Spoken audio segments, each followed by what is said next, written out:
Então, para mim é uma grande satisfação. Obrigado, gente, por estarem participando. Vamos fazer isso, tentar fechar os microfones. No final, a gente vai abrindo, vai conversando.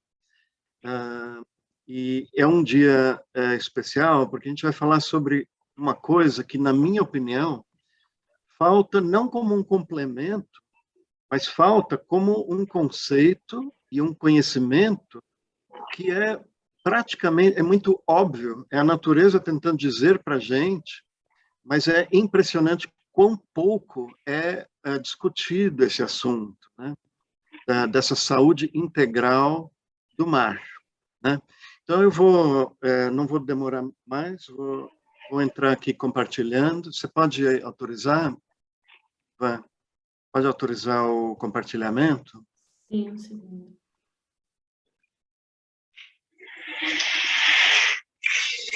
Então, eu vou fazer como fosse um pano de fundo. Hoje à noite nós temos 3 pessoas. Eu vou fazer um pano de fundo dessa questão marinha, né, na agricultura e na alimentação humana. E depois convidamos também o Ramos, que está aqui com a gente, né? José Ramos. Ele é de Petrolina. Ele daqui a pouco vai se apresentar. Mas ele trabalha com insumos, alguns dos quais de origem marinha. E o Queiroz, que é um antigo já amigo, grande amigo, quase família, que é um grande impulsionador também do conceito, né, da oligotrofia marinha. O que é oligotrofia? Oligos são aqueles nutrientes pequenos, né, oligos, poucos, pequenos. E a trofia trofos, né, tem a ver com nutrição.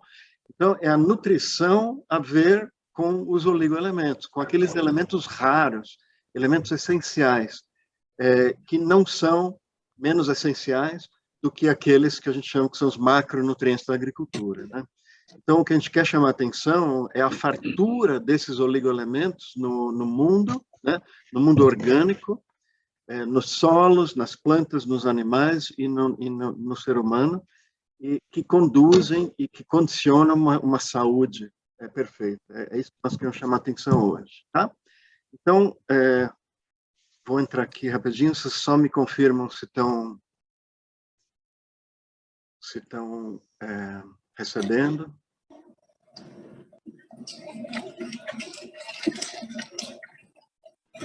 Sim, tá. Tem algum microfone aberto? Poderiam fechar? Tem um barulho? Tá bom? Todo mundo está vendo? Eu vou começar essa apresentação, esse pano de fundo.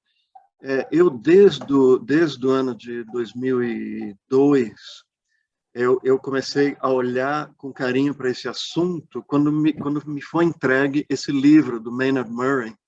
É um livro de um pesquisador americano dos anos 50. Teve esse insight a partir de uma constatação de que no mar existe uma saúde integral, uma saúde completa. Então, o Maynard, ele pesquisou durante 30 anos, fez pesquisas aplicadas, pesquisas formais, escreveu esse livro, onde tem muita citação, né, de testes comparativos com e sem, e o livro é cativante, realmente. Então, quem não tem, vale a pena olhar, e chama Agricultura de Energia Marinha, né, esse livro. E vocês conseguem na Amazon, é possível comprar.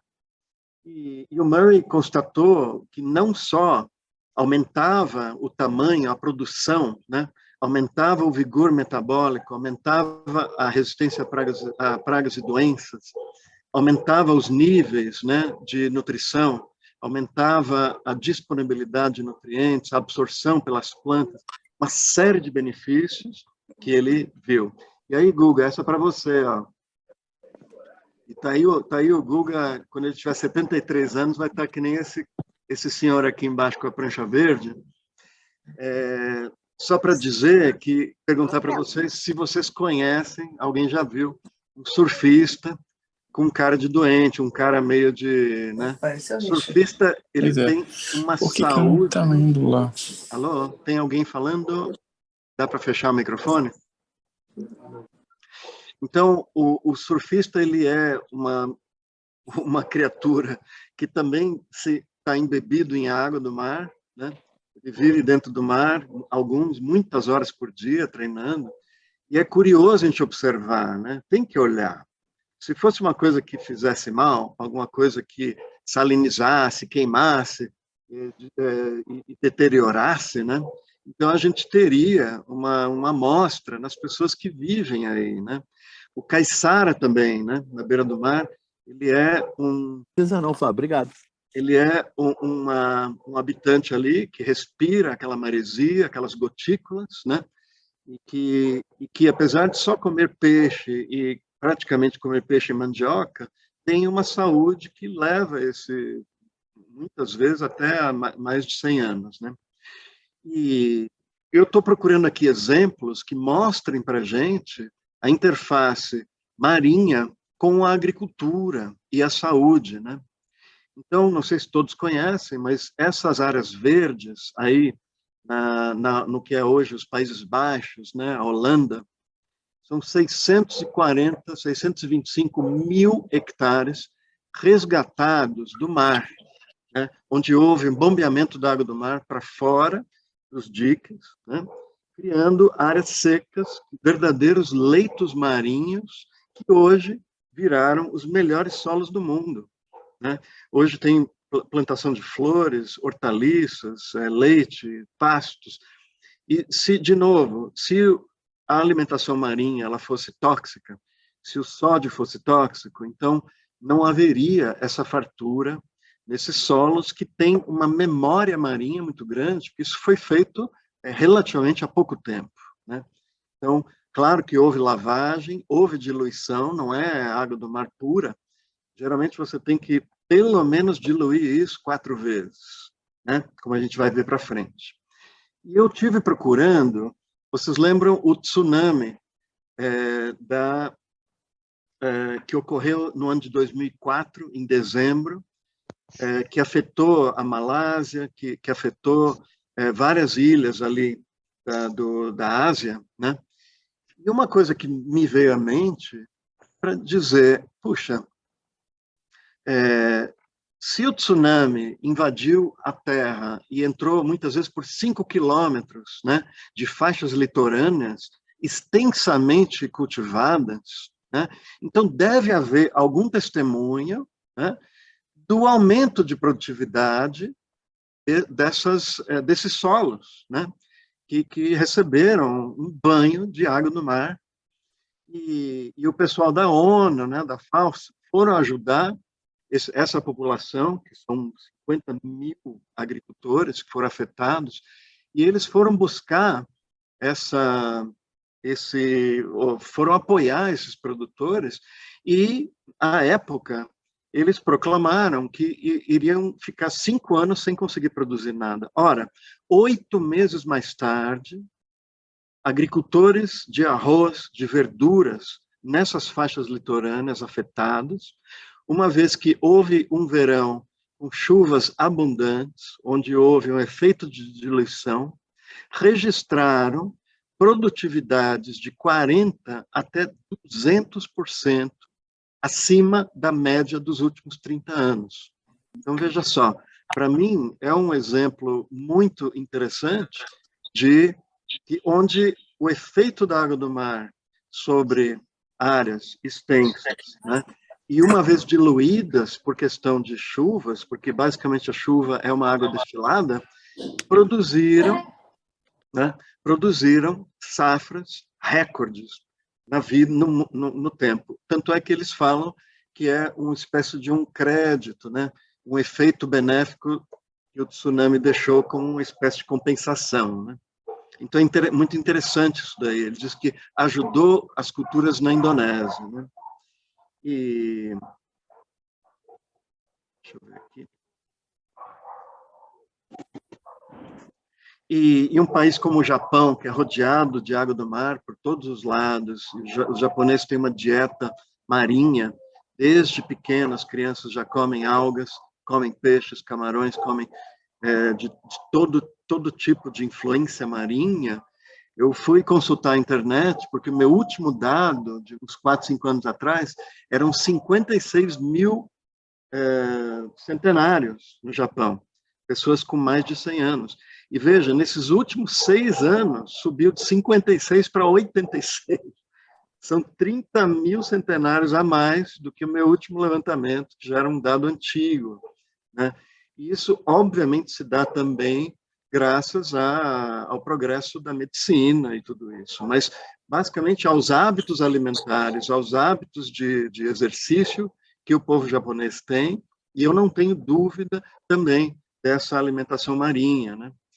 O mesmo exemplo que eu cito sempre é do Vale do Hunza, no Paquistão, a 3.500 metros de altitude. Esses povos que vivem aí há mais de 3, 4 mil anos, produziram esses solos que vocês estão vendo aí, e produziram à base de irrigação, à base de esterco de caprinos, basicamente, um pouco de bovinos, e com água de degelo. E é o lugar hoje que se produz os melhores damascos do mundo, né? E o que é interessante desse povo é que eles têm é um dos povos de maior longevidade do mundo. Vivem fácil, 100, 110, 120 anos, né? Tem até livros que foram escritos, né, da longevidade desse povo, que não tem doenças, não tem problemas de fertilidade, não tem aquelas doenças degenerativas e não conhecem câncer também, que é muito interessante, né? Isso sai registrado nessa literatura, porque a água de degelo dos Himalaias carrega consigo mais de 60 oligoelementos, 60 minerais raros, que dão até uma cor de leite, uma coisa meio leitosa, né? E é com essa água que eles irrigam as culturas, essa água que eles bebem, essa água que os animais deles bebem, né? E aí, a gente não pode esquecer que o nosso corpo precisa de uma gama de nutrientes, né? A nossa ciência, ela vai cuidando daqueles elementos que ela julga essenciais, mas não dá tempo de estudar a tabela periódica inteira. Então, a ponto da ciência, inclusive nós agrônomos, dizermos que só são necessários 16 elementos para que uma planta cresça, né? A gente sabe que necessita muito mais.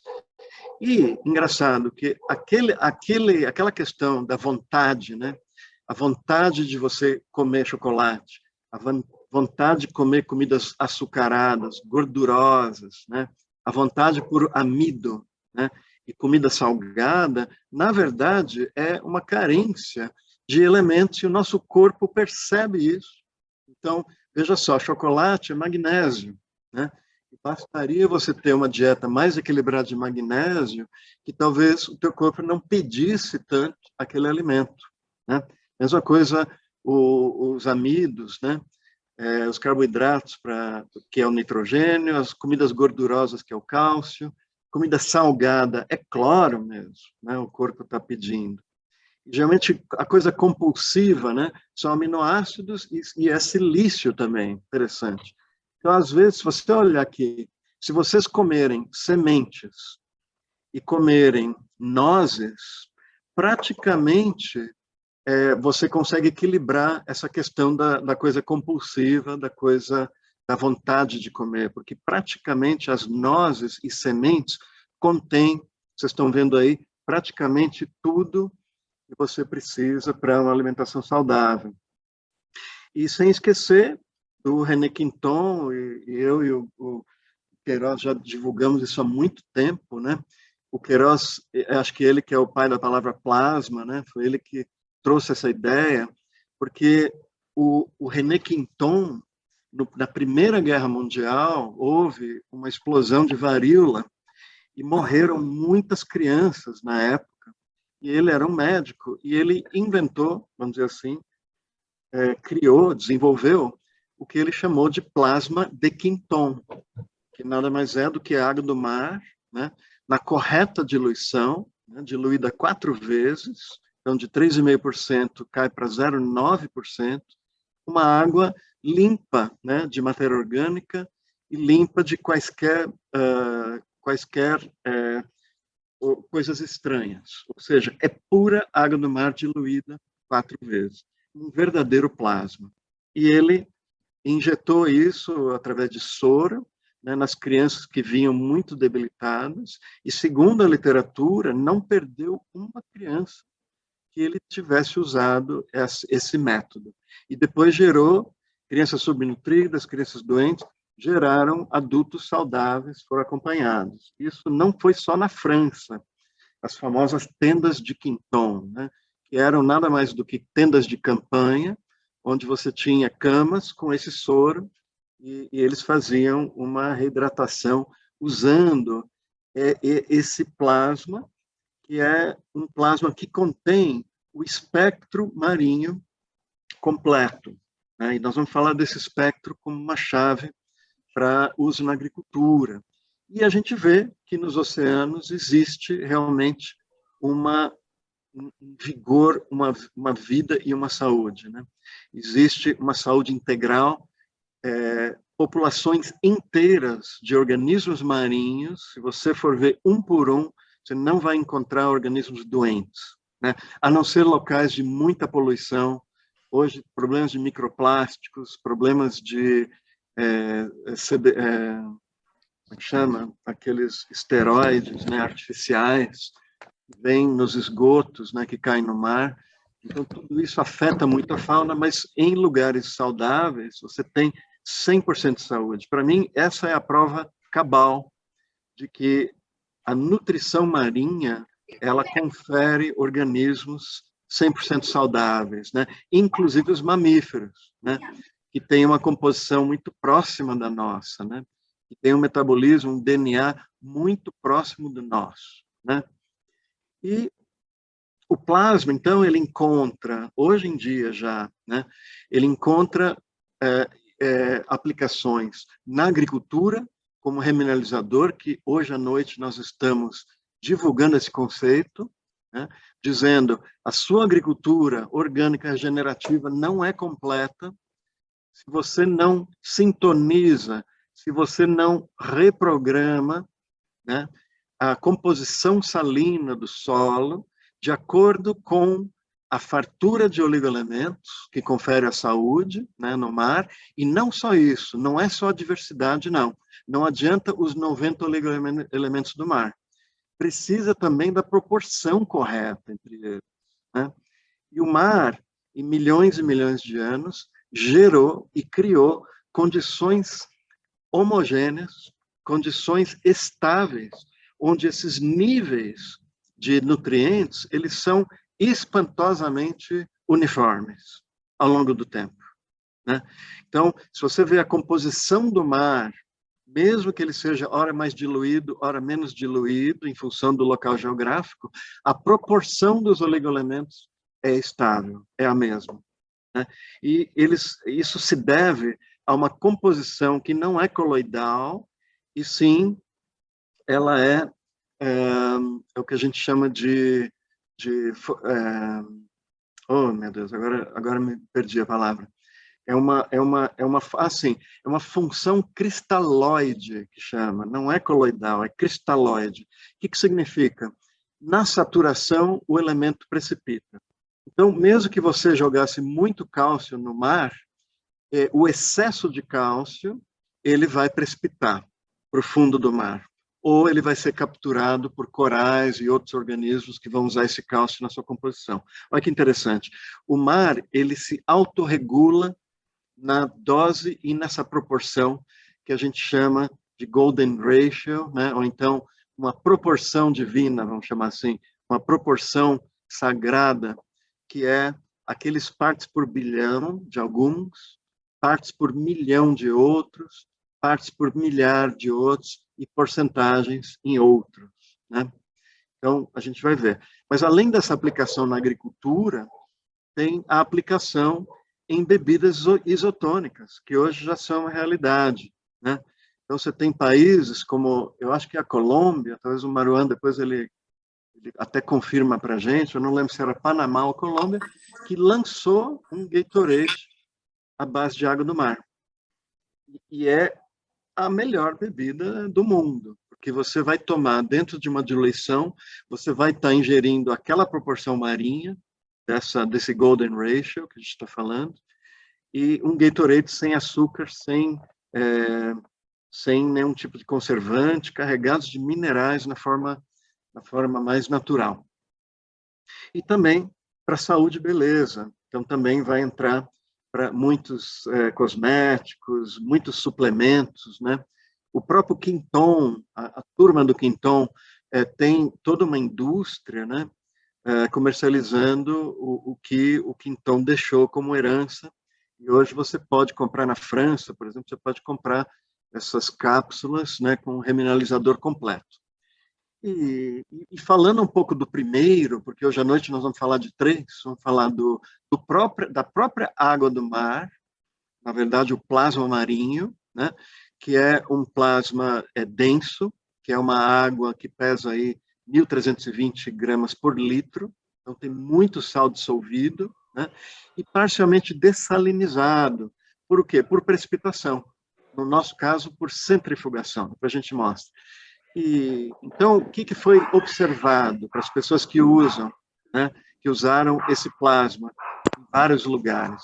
Aumentos de taxa fotossintética, aumentos na taxa de metabolismo da vida do solo. Então, o solo vai borbulhar muito mais, o solo vai trabalhar muito mais, vai respirar muito mais, vai desenvolver muito mais, né?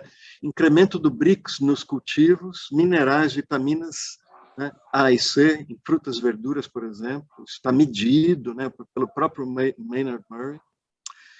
A indução de resistência a pragas e doenças, isso é outra chave, né? É aquela chave do mar. Então, você tem uma resistência a pragas e doenças. E maior densidade nutricional. Eu tenho um estudo que mostrou 28% de aumento a densidade nutricional dos alimentos, em função do uso do plasma, seja ele sólido, né, como tem nos Estados Unidos, como no líquido, como a gente tem no Brasil. Aumento também de 3% a 8% na produtividade dos cultivos. Pastagem chega a 50% a mais, né, utilizado para pecuária, para pastagem. Tudo isso tem a ver com uma coisa óbvia, que as chuvas, elas são basicamente água destilada, e elas caem, lavam o solo, lavam as rochas, sejam elas rochas ricas ou rochas pobres, caem no lençol, caem nos rios, e os rios carregam para o mar. Ou seja, o mar é o depositório de todos os elementos da tabela periódica. E hoje a gente sabe que são 93 naturais e mais uns outros tantos artificiais, chegam a 118. Mas esses 93, basicamente, existem todos eles na água do mar. E aí a gente procura uma água que é concentrada para não carregar muita água, então é uma água densa, que a gente chama de sea spray, e que tem, veja, na agricultura, uma aplicação na aquacultura, aquela que é feita entre agricultura hidropônica e peixes, né? Você faz um consórcio, então ele tem uma aplicação para a aquacultura, tem uma aplicação aplicada a lanço, em cima do solo, por cima do solo, dentro do composto, dentro das caldas fermentadas, do compost tea, e aquelas caldas do Jadã, por exemplo, né? E na irrigação, injetado diretamente na irrigação, sem nenhum problema de entupimento, é todo ele iônico solúvel, né? Pode ser feito, aplicado via pivô, via irrigação. Aplicação foliar, que é a aplicação clássica, né, a 1,5%. 4 aplicações a gente vê um efeito visível, né? Na hidroponia ou na aquaponia, que eu falei, em gramados, em vasos, por exemplo, quem tem horta em casa, quem tem na terraço de um prédio, os vasos, né? Os gramados também de jardins, na pecuária e diretamente ao animal, na água de bebida do animal e por sobre a pastagem também, né? Tem muitos, depois a gente passa um site nos Estados Unidos que tem muito material para ler sobre os resultados na pecuária, uma coisa que avançou muito nos últimos anos lá. E na produção de sementes vigorosas, né? Bem legal. Está aqui um conjunto de diluições e aplicações que vem com esse produto. É um produto que a gente está buscando reduzir bastante o custo dele para que mais pessoas façam isso. Deixa o sertão virar mar, né? Deixa a gente poder trazer o mar para a agricultura na terra. Porque, basicamente, eu sempre digo, a nossa civilização agora, né, século 20, 21, é a população mais bem, vamos dizer assim, superalimentada, não digo de todos, infelizmente, nós ainda temos uma boa porção da humanidade que passa fome, mas nós temos uma civilização superalimentada, porém ainda subnutrida, porque segue o paradigma lá dos 20 elementos só, quando, na verdade, a gente precisa de muito mais do que isso aí, né? E é necessário estudar as correntes, tem correntes que trazem mais nutrientes, são mais tróficos, né? Que alimentam mais as algas, mais os peixes, mais, então são correntes muito ricas. No nosso caso, a gente traz isso de Cabo Frio, no Rio de Janeiro, que é uma surgência da Antártida, que vem extremamente dinamizada e rica em nutrientes, né? Então, isso é lá em Cabo Frio. Você tem uma evaporação parcial, né? Feita no sol, para não gastar energia, porque o gasto energético é gigantesco, se você for secar toda a água do mar, e é nesse momento que o cloreto de sódio ele é precipitado. Ou seja, a água que deriva desse processo é uma água parcialmente dessalinizada. Então, o seu conteúdo de sódio e cloro cai bastante. Como é que funciona? Então, você tem esses tanques de evaporação, depois vai passar para um dissolvedor, né? Depois, essa solução ela é saturada para logo em seguida entrar num cristalizador e uma centrífuga, né? Para tentar tirar ao máximo. É engraçado, você satura primeiro para depois retirar mais sal do que você tiraria se você não tivesse concentrado. Ou seja, uso zero de insumos, né?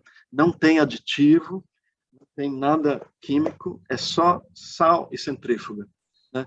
Graças a esse processo de centrifugação, que é o único, né, no Brasil, a gente tem uma água que pesa mais do que aquela água que eu mostrei, essa daqui, né? Essa água evaporada, ela vai cair mais ou menos em 26, 27 graus Balmer, enquanto a água centrifugada vai até 33. E o que confere para ela até mesmo um efeito, vamos dizer assim, controlador de ervas daninhas, ervas espontâneas. Mas vamos em frente.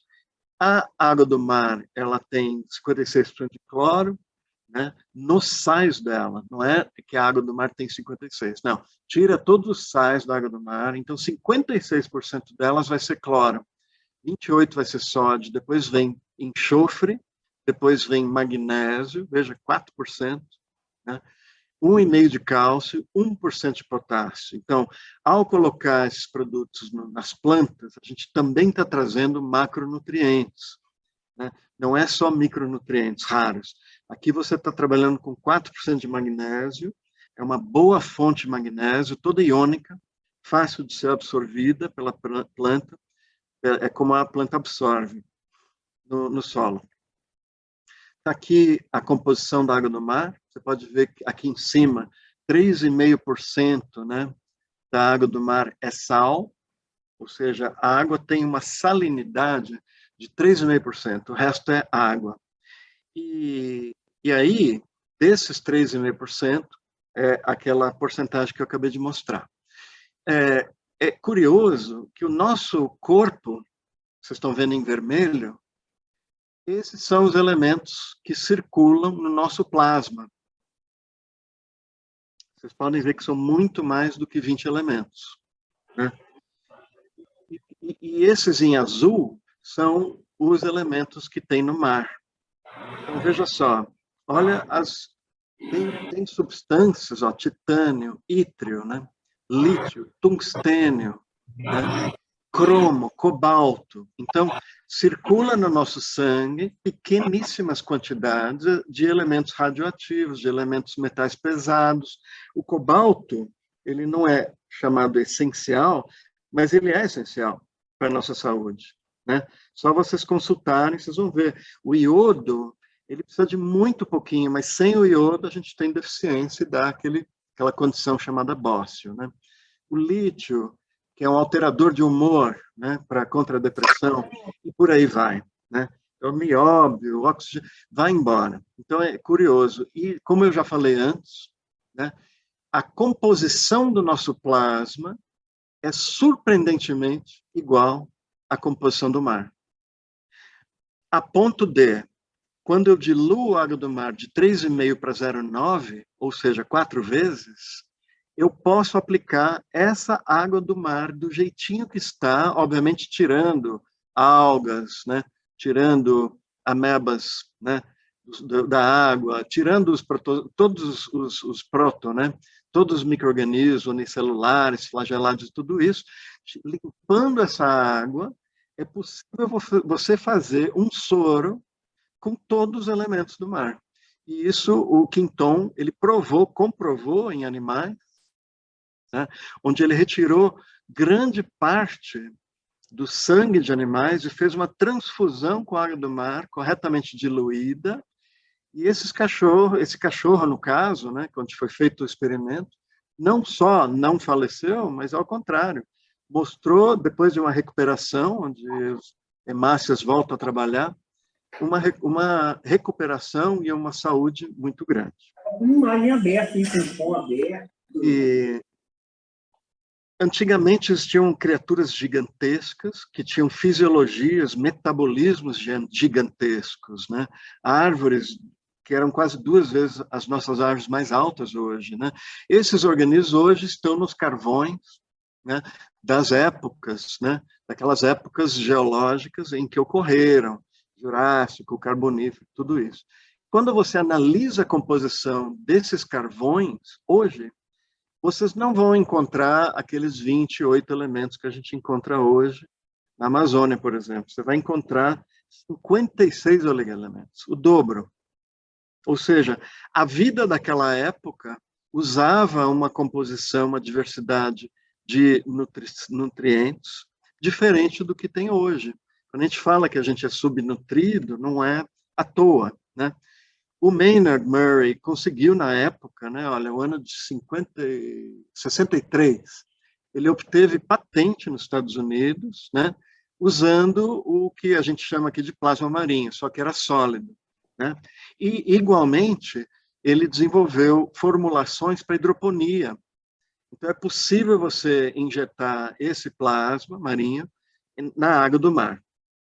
Desculpa, injetar na água de hidroponia, tá? Para os agricultores hidropônicos, né? Essa empresa americana, que chama C90, vocês podem marcar aí, depois vocês entram e dão uma olhada, ele tem vários estudos comparativos, esse aqui é de pastagens, né? Então, o que vocês olham aqui, houve uma diferença significativa nos 4 parâmetros que ele mediu, uma que era proteína bruta, o outro que é nutrientes digeríveis, né, digestíveis, energia para lactação e esse fibras de detergência ácida, né? Que quanto maior esse número, pior é. Então você vai ver que houve 22% aqui, né? Desculpa, 144% de aumento na proteína bruta da pastagem, em função do uso, o equivalente seria 200 litros de plasma por hectare colocado nas pastagens, né? Melhorou vigor, melhorou crescimento, melhorou as falhas no pasto, e os animais comeram com mais avidez. O animal percebe na hora isso daí. Indo lá para a propriedade do nosso querido Chico, né, o Chico Grella, liguei para ele ontem, até para pegar o nome inteiro dele, perguntei se eu podia usar essas fotos, eu já usei em outras oportunidades, mas Esse é o tomate já de alguns anos atrás, quando ele usava. E o Chico, ele planta tomate assim, gente. É impressionante. Aí o nosso Chico. Perguntei, falei, ó, faz um testemunho. Aí ele veio e falou, o Plasma é um baita de um produto. É um dos melhores produtos que já trabalhei. Para nutrição de plantas, desconheço produto melhor que esse. Bom demais. Então, esse é o Chico falando ontem. Até peguei a gravação, botei aí. E você vê o vigor das plantas, mas não só o vigor, mas o carrego, né? É para lá de 10 quilos por pé. E isso é orgânico, hein, gente? Orgânico. Então, praga e doença, dá uma olhada nas folhas bacheiras, como são limpas, né? E a qualidade dos frutos também. Isso embaixo de telado, lá no Carrasco de Tianguá, Ceará, divisa com Piauí ali. Mesma coisa eu uso aqui em São Paulo, perto de Itapecerica, na área da Itaiê. Vocês já plantaram repolho roxo, vocês sabem que precisa de muita fertilidade para que ele fique bonito assim. E o uso de plasma é outra coisa. É quando a gente, às vezes, não usa mais e tal, passa um tempo, a gente esquece o efeito sobre praga e doença, etc. Sempre que eu lembrei que a gente usou, ele tem esse efeito positivo, né? Muito vigoroso, muito benéfico, muito bom. Aqui é sem uso, aqui é com uso, né? E aí uma diferença marcante, semeado no mesmo dia, foi aqui também das mãos do Chico, né? Um experimentozinho que ele fez. E finalmente, para deixar meus colegas também vão trazer assuntos marinhos, né? Que vamos falar. O fato dele ser salino, né?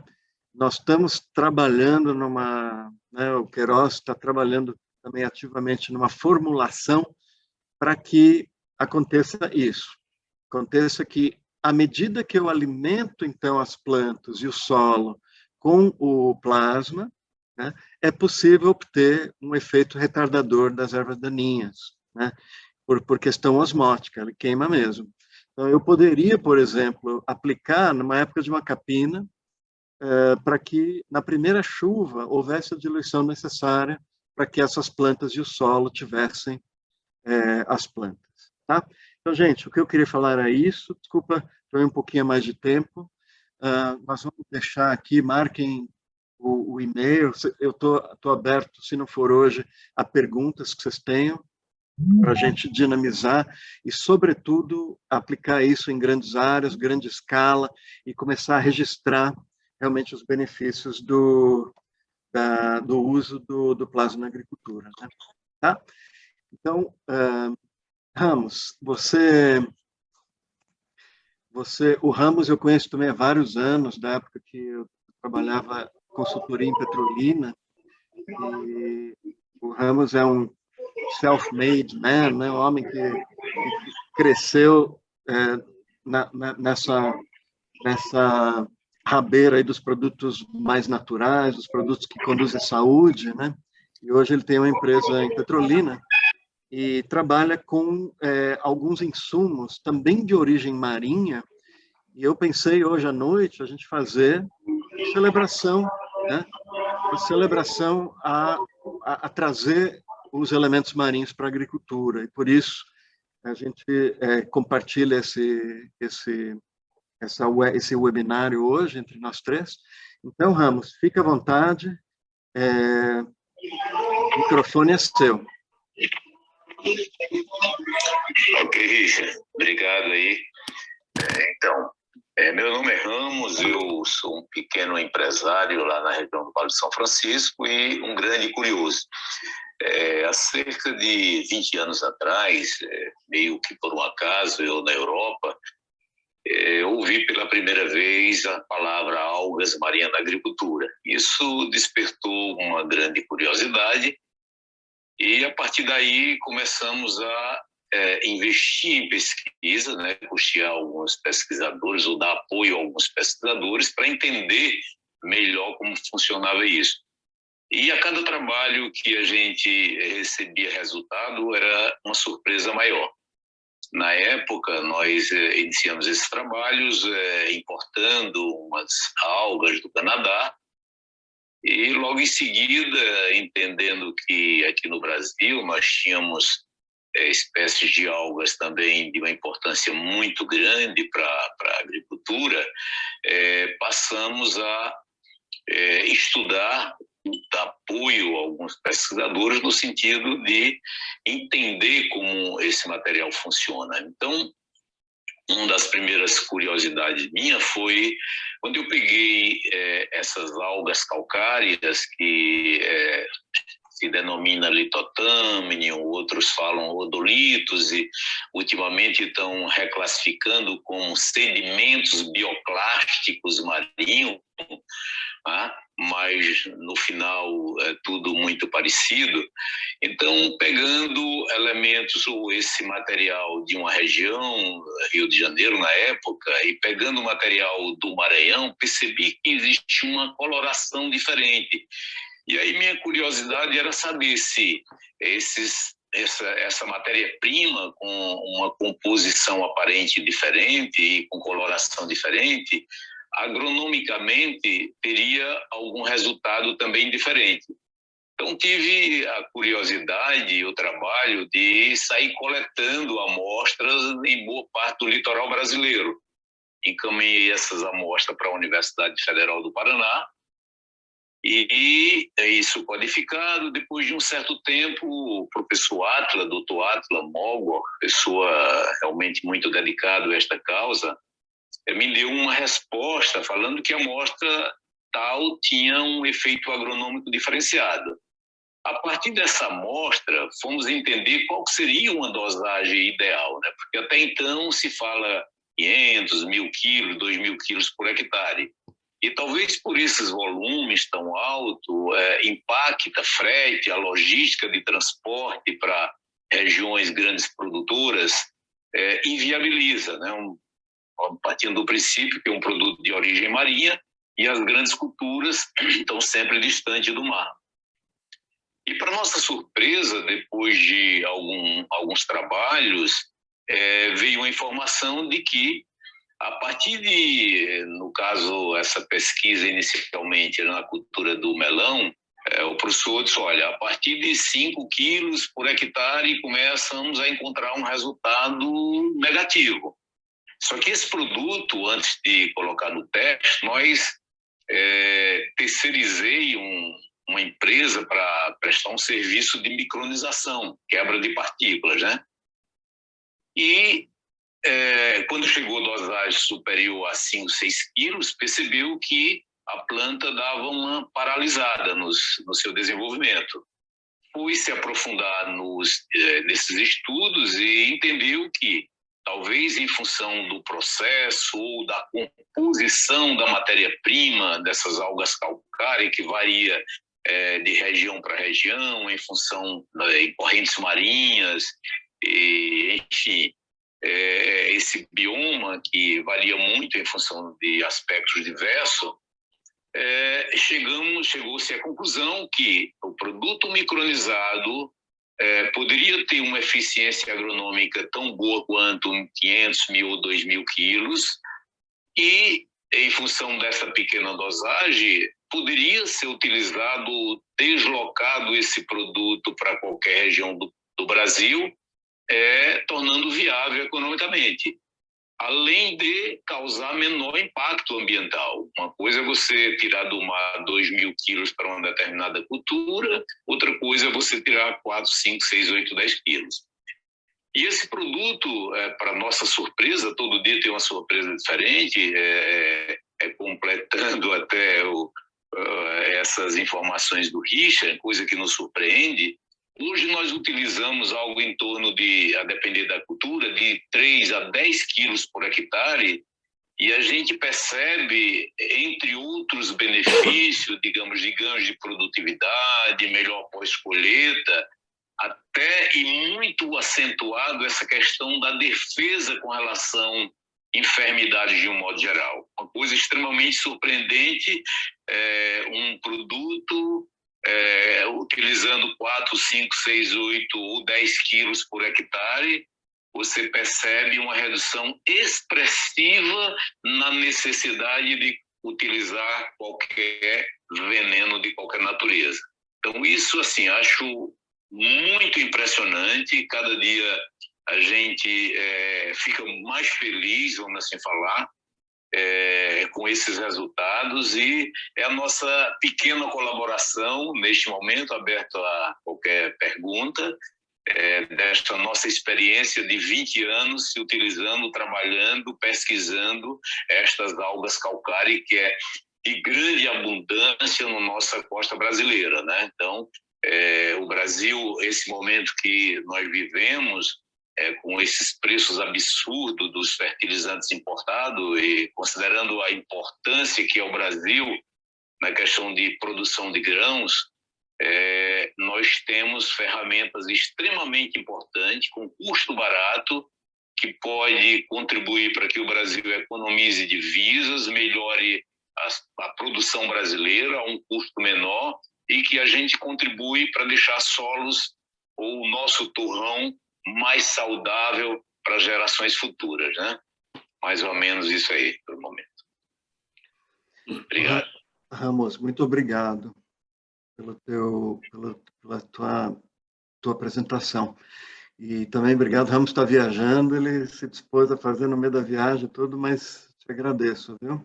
Muito bacana. E aí, no final, a gente pode abrir para perguntas, mas antes disso, Queiroz, ele anda 6.000 quilômetros por mês, rodando o Nordeste, né? Ele acho que é o consultor mais resiliente que eu conheço, e está fazendo isso há muitos anos, né? O carro dele já conhece todas as estradas, já conhece todos os buracos, todos os jumentos da estrada, tudo, né?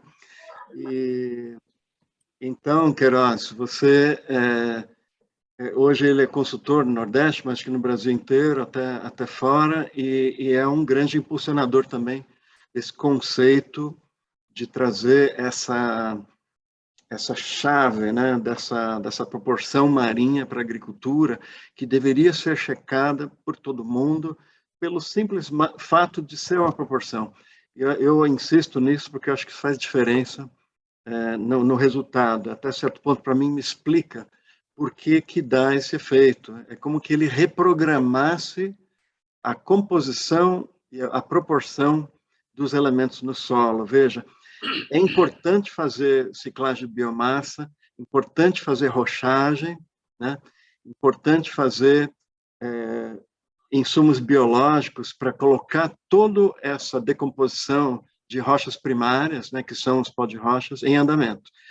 Porém, tem um tempo para acontecer isso, né? A vantagem de você trazer do mar é que ele já está disponível naquela quantidade, naquela proporção, que clica, que reprograma, vamos dizer assim, para então, com o andar da carruagem, com a atividade microbiana, com a decomposição das rochas, etc., que você entra, aí sim, com muito mais do que aqueles 18 elementos ou 16 elementos que se apregoa na agricultura convencional.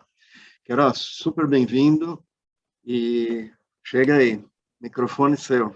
Pois obrigado aí, boa noite a todos. Mas a culpa de tudo isso, na realidade, é o Richard e o Ramos, né? Porque eu fui obrigado a procurar no mar alguma coisa para a agricultura em função do Richard, há anos atrás, há 20 anos atrás. E depois eu fui obrigado a acreditar em algumas coisas por conta do Ramos, que trouxe umas algas marinhas do Canadá, estava usando nos vasos dele e foi me mostrar as diferenças, né? Você lembra disso? Trouxe até uma alga preta, né? Ascofilho e outras coisas, né? E o bom disso é que eu acho que a agricultura brasileira, o mundial, tem que virar um pouco a chave, voltar a chave e dar um novo rumo. Nós temos um dos maiores litorais, nós temos uma riqueza fantástica, né? Não só na questão de algas, mas nós temos carapaças, nós temos rodolitos, nós temos salinas à vontade, nós temos muitas empresas com resíduos de pescado e a gente ainda está comprando adubo. Isso significa que as pessoas têm que reaprender a agricultura. A humanidade tem uma idade, mas essa idade eu acho que eu não sei aonde vai bater, porque a gente tem que reaprender a agricultura, né? E isso eu digo em função do que eu tenho visto em relação ao que o mar dá para a gente. O Richard já falou tudo sobre a água-mãe, o plasma marinho, de maneira geral, não é? Mas as pessoas precisam ver os resultados. O ramo tem uma experiência vasta, não é, também nessa questão de algas, algas calcárias, entre outras algas, né, Ramos, que trabalhou muito tempo. E eu tenho testado constantemente em função da necessidade das pessoas que eu trabalho, né? Porque alguns não podem comprar algumas coisas. E eu, só para contar uma história, Ramos, uma vez ele fazendo um trabalho lá na UFESA, ele me passou 5 quilos de um produto, né, para fazer um teste, que era o litotame, né? Só que era um produto super, super fino, e parecia um pó. E eu fiz um trabalho onde eu usava 200 quilos por hectare de litotame, eu fiz um trabalho com 5 quilos, e a produtividade de um produtor de acerola passou de 25 para 35 toneladas por hectare. E eu não acreditei, nós repetimos. Isso foi um presente para esse produtor, né? Mas eu já usava isso há muito tempo atrás por conta do Richard, né? A parte de litotâmio, né? No interior, no Piauí, a gente tinha falta de problema de magnésio, e só para você ver, no litotâmio só tem 2% de magnésio, e a gente no período não poderia comprar sulfato de magnésio, que era proibido o tipo de sulfato para a agricultura orgânica. E eu comecei a usar o litotâmio, em um ano eu tive problema de excesso de magnésio, com 2% de magnésio no produto, usando de 100 a 200 quilos por hectare. Então você veja o que o mar traz para a gente. Depois de tudo isso, nós começamos a fazer um trabalho e entender, não é, que a agricultura, de maneira geral, quando eu estive em Roraima, eu estive com uns índios, e os índios já conheciam o que era parte do mar, mesmo sem ter o mar pertinho deles. Eles usavam peixe, não é? Usavam resto de peixe para alguns cultivos, nos monturos que chamavam. E onde plantava milho, onde plantava mandioca, que tinha resto de peixe, a produção era maior. Olha o mar andando em todo canto, né? E com isso a gente foi aprimorando. Teve uma empresa no Brasil que chegou, um produtor, um senhor chamado Jorge Kubota, com seu Yukio Fuguguashi. Ele trouxe um aminoácido de peixe, onde nós tivemos um resultado excelente na questão, quer dizer, a Embrapa de Jales fez um teste para melhorar o Brix em uva, e eu fui buscar isso em São Paulo, estive lá e trouxe uma fazenda que a gente trabalha aqui no Vale, conseguiu aumentar 12 graus Brix em 6 meses na uva, onde a gente não conseguia isso, tem que colocar açúcar nos sucos. Então, olha o mar novamente. Então, eu estou mostrando tudo isso para dizer o seguinte: hoje, os trabalhos que a gente faz direcionados não só ao uso de plasma marinho, mas ao uso de, muita gente chamava cálcio marinho, rochas calcárias ou carbonatadas, né? Mas são esses rodolitos, são plantas microalgas, né, que tem esse carbonato, tem um fio de carbono muito interessante, que é o que dá ação, né? É o que na micronização eu creio, né, que consegue fazer com que a planta consiga entender melhor a estrutura de solo, a rizosfera consiga compreender melhor e nos dá o que a gente até hoje nem entende. Eu digo, Ramos, o que você tem na mão é algo assim superior que a gente possa compreender. Porque a partir do momento que você começa a trazer o mar para dentro da sua lavoura, a sua biota se multiplica, né? O seu equilíbrio nutricional melhora muito por conta de tudo que Richard já falou.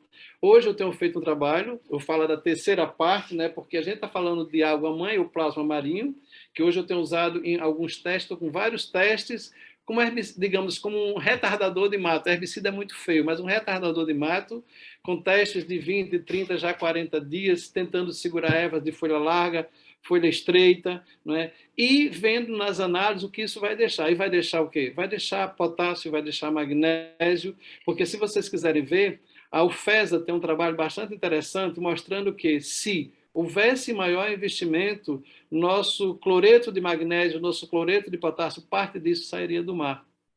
Né? Parte disso sairia do mar, no modo líquido ou no modo sólido.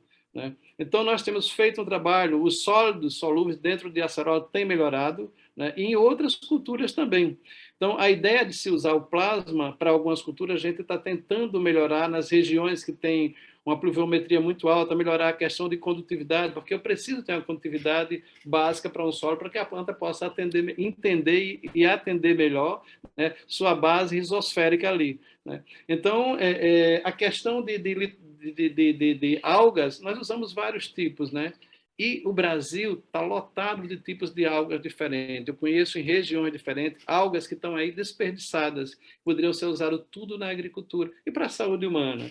Mas tem uma gama de resíduos no Brasil, que são resíduos de crustáceos, resíduos de peixe, de muitas e muitas indústrias, que a gente poderia reduzir, eu estou dizendo porque eu estou fazendo, reduzir em 80% toda a parte de N advindo de ureia, de sulfato de amônia, etc., se a gente soubesse usar isso aí, né? Então, eu tenho tido resultado, tenho visto resultados, tenho produzido em várias regiões a questão dos aminoácidos de peixe, são aminoácidos de cadeia mais longa. Você imagina que os aminoácidos, de maneira geral, né, tanto para o ser humano como para a agricultura, tem funções excelentes. O aminoácido de peixe tem um enraizamento melhor. A questão de resistência, Ramos estava falando das algas, o peixe do mesmo jeito.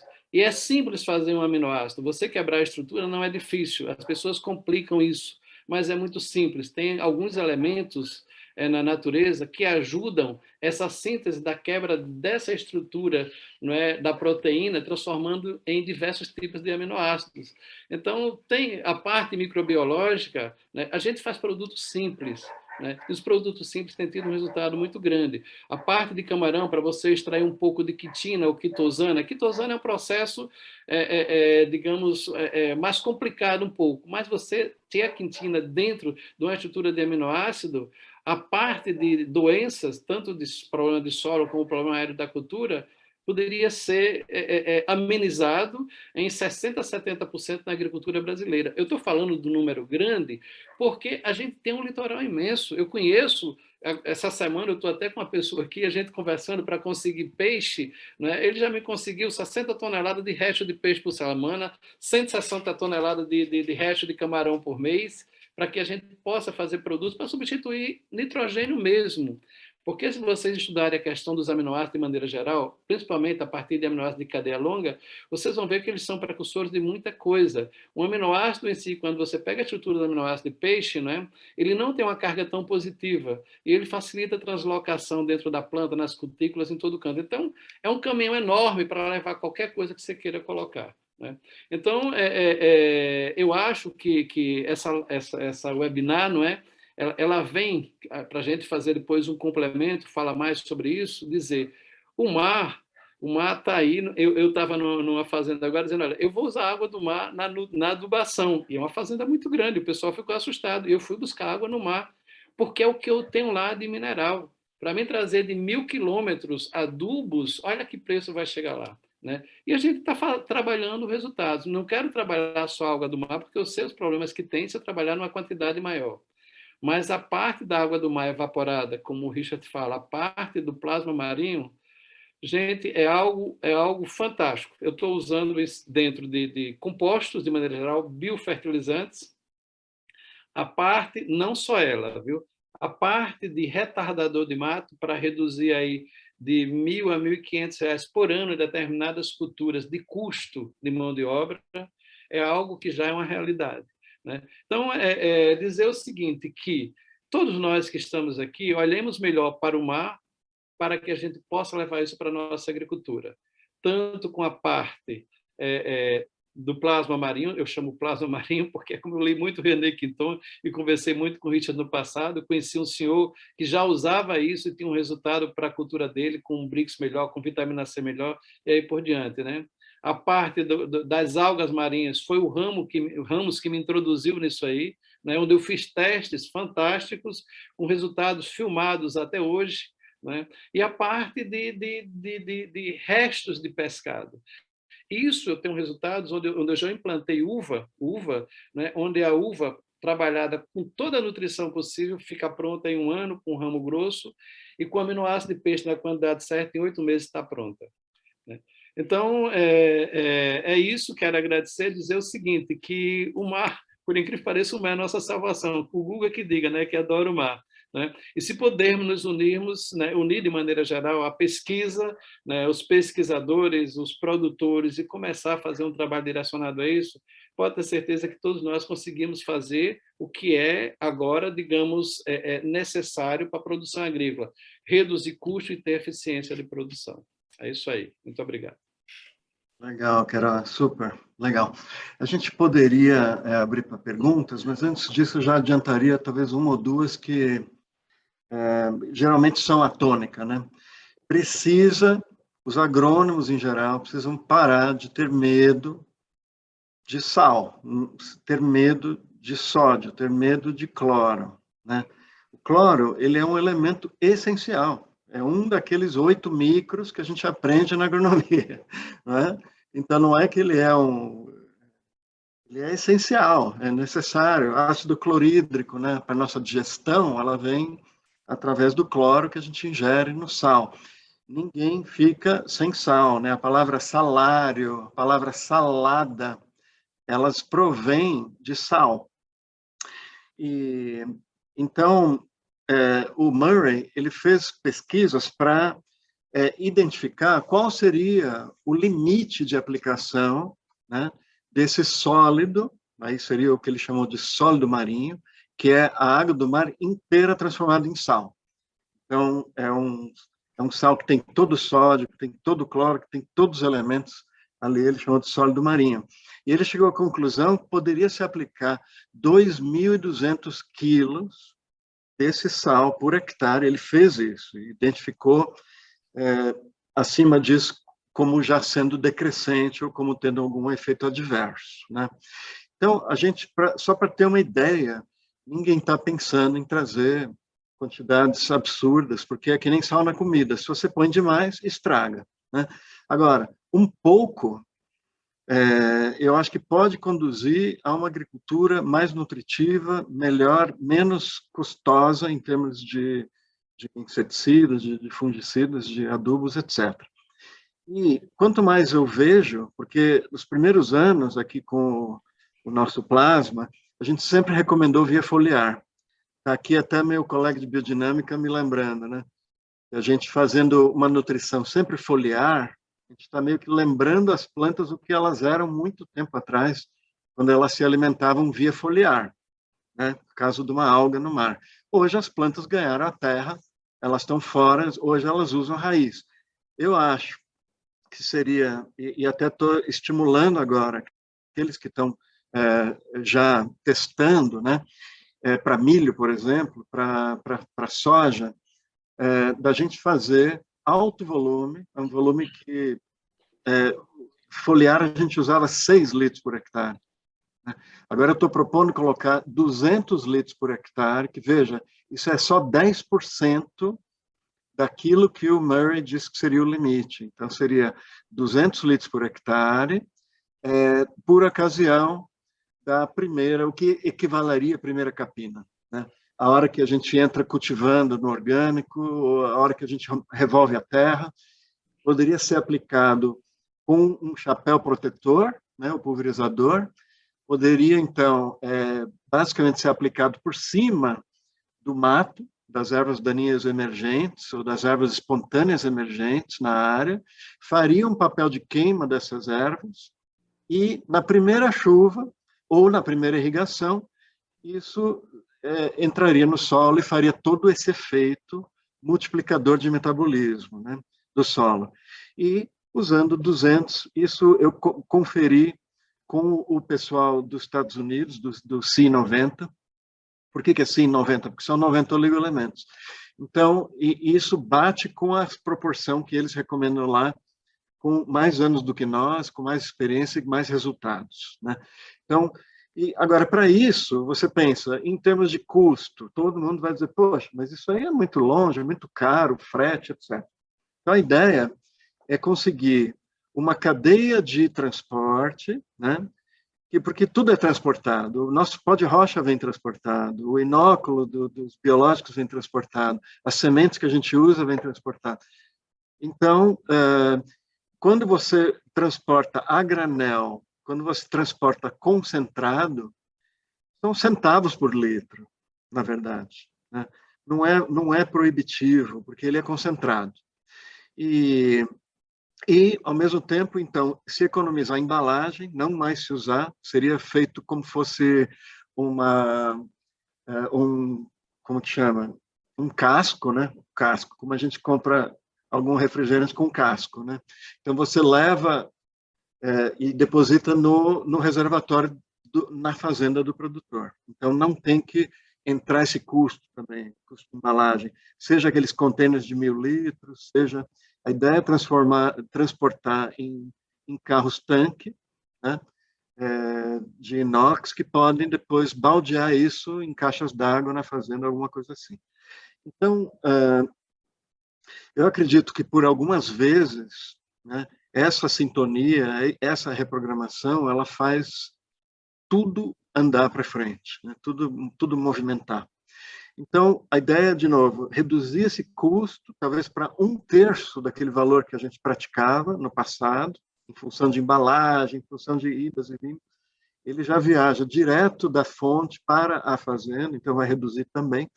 E, com base nisso, conseguir, então, produtores agora que queiram fazer esse teste logo na primeira oportunidade, que seria a safra principal, imagino, em setembro, para a gente poder fazer uma área maior e marcar, né?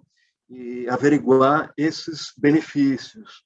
Porque só em economia de adubação, no caso do convencional, que ainda usa um pouco de adubo químico, então, conseguir reduzir, quem sabe, eliminar. Isso daí está muito alinhado com a tendência da agricultura chamada regenerativa, onde se procura minimizar todos esses insumos e privilegiar os processos naturais no solo, que é o objetivo da agricultura orgânica, que é o nosso objetivo já há 35 anos, né?